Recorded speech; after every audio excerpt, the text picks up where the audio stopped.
bukan selalu untuk menjadi pembahagia, dan tidak boleh ada satu makhluk pun yang berkurang kebahagiaannya bertemu dengan kita. Nilai setiap manusia tergantung pada kebergunaan dirinya di ruang kehidupan. Meditasi yang paling agung adalah berkarya.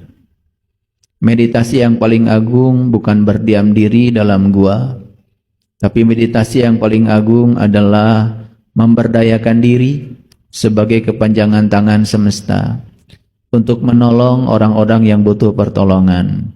Semakin banyak kita bisa membahagiakan orang, maka kita pun akan semakin berlimpah kebahagiaan.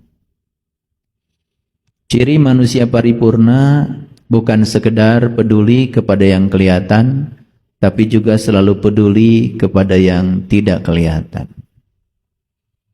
Oleh karena itu kita beruntung hari ini kita berada di ruang kesadaran untuk melanjutkan proses muhasabah introspeksi diri tentang perjalanan kehidupan kita. Karena hidup ini adalah perjalanan, hidup ini adalah sedang belajar untuk menerima semua kenyataan, dan kenyataan yang terjadi pada kehidupan kita sesungguhnya membawa pesan cinta dari semesta. Kalau kita berhenti mempertanyakan mengapa ini terjadi, tetapi kita memohon kepada semesta, izinkan saya untuk memahami apa pesan semesta di balik peristiwa, maka kita akan selalu damai. Berhenti menolak yang tidak kita ingin, berhenti serakah kepada yang kita ingin, maka jiwa kita akan selalu suci bersih. Jiwa kita akan selalu berkilau. Dan ciri orang yang suci dan bersih jiwanya tidak bisa ditipu oleh bajunya, tidak bisa ditipu oleh penampilan fisiknya. Karena ciri orang yang sudah bersih, suci, bening jiwanya, dia sudah tidak serakah pada yang dia ingin, dia pun tidak pernah membenci yang tidak dia ingin. Dia bisa menerima yang dia ingin dengan yang tidak dia ingin dengan cara yang sama. Dia sudah ganjil, dia sudah witir. Kita selama ini terlalu sibuk dengan sholat witir, apalagi bulan Ramadan, tapi tidak pernah mengerti witir itu apa. Witir itu mengganjilkan sudut pandang. Kita tidak terjebak lagi oleh benar salah, baik buruk, kan itu produk pikiran. Kita bisa menerima semua kenyataan hidup apa adanya, dan kita bisa menerima pesan di balik semua peristiwa apa adanya. Disitulah awal kita bisa witir yang sesungguhnya. Oleh karena itu syarat witir tentu saja kita harus mengalami fajar. Maka di Quran surat Al-Fajr itu kata-katanya sangat indah. Wal fajr, walayalin ashr, wasyaf'i wal watr. Demi fajar, demi fajar. Apa sih fajar itu? Fajar itu adalah saat di mana kegelapan berganti dengan terang. Itu etape yang sangat berbahaya. Setelah fajar masuklah subuh. Subuh itu bahasa Qur'annya adalah falak. Itu transisi yang sangat berbahaya. Ketika seseorang mengalami fajar, kemudian subuh, falak, ada dua kemungkinan. Bisa terus bangkit dan bisa menikmati sinar matahari pagi sampai jam 12 siang, tapi bisa juga tertidur lagi. Dan berbahaya sekali yang tertidur lagi. Makanya Allah bersumpah, Qul a'udzu birabbil falaq. Allah juga bersumpah wal fajr, demi fajar. Itu sumpah-sumpah yang sangat penting untuk direnungi. Cuman kita selama ini terlalu sibuk membaca sehingga tidak ada kesempatan untuk merenungi pesan-pesan semesta kepada kita. Kalau kita bisa merenungi sumpahnya Allah dalam Quran surat Al-Falaq, Qul a'udzu birabbil falaq. Aku berlindung kepada Allah dari subuh. Kenapa kita harus berlindung dari subuh? Karena subuh itu etapa yang sangat berbahaya. Bisa terus bangkit, tapi bisa tidur lagi. Dan kebanyakan manusia, mohon maaf, sadar sebentar, jatuh lagi. Sadar sebentar, jatuh lagi. Itulah yang menyebabkan dia tidak pernah bertemu matahari yang utuh.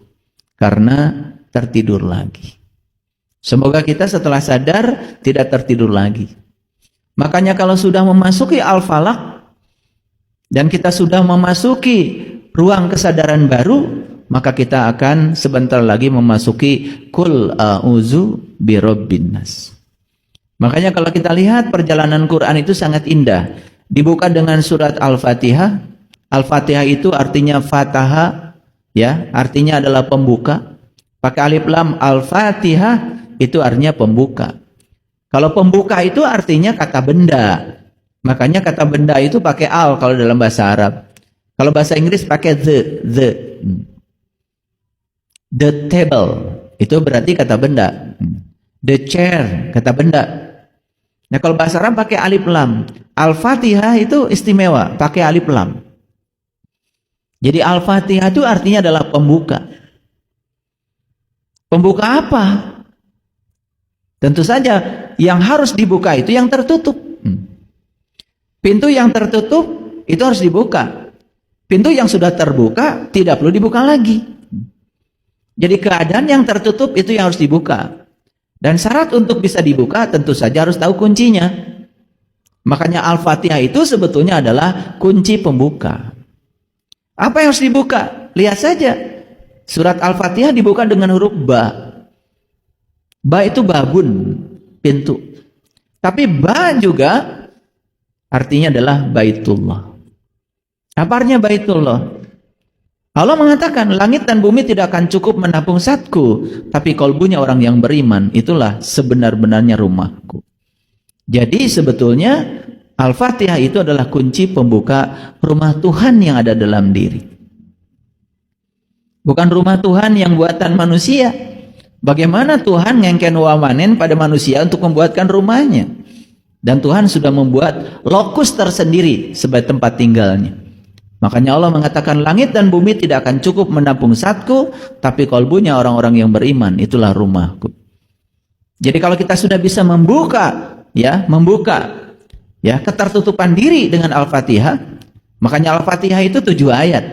Dan angka 7 itu angka yang sangat spesial. 7 kali tawaf, 7 kali sa'i, 7 batu melempar jumroh. Di balik angka 7 itu luar biasa. 17 Ramadan belakangnya 7. 27 Rajab, Isra Mi'raj belakangnya juga 7. Kalau kita bisa jamaah bersama Allah, itu juga 27.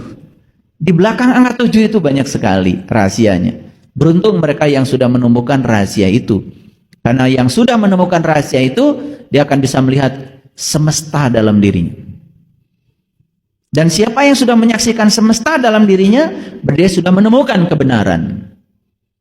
Sehingga ada transisi iman dari ilmu yakin naik menjadi ainul yakin, naik menjadi hakul yakin, dan puncaknya menjadi isbat al yakin.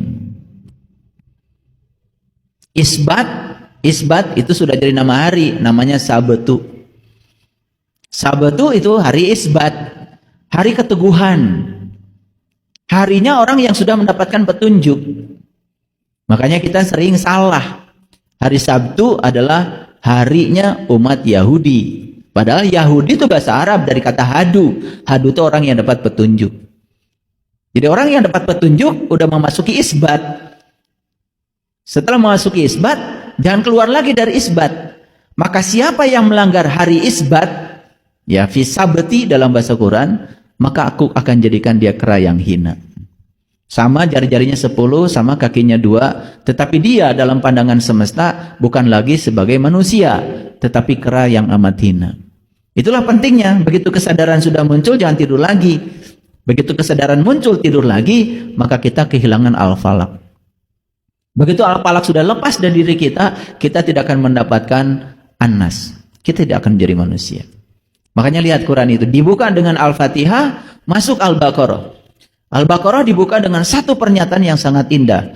Alif Lam Mim. Alif Lam Mim itu pengalaman spiritual, tidak bisa dijelaskan. Jadi kalau ingin mengerti alif lam mim, ya harus dibimbing untuk bisa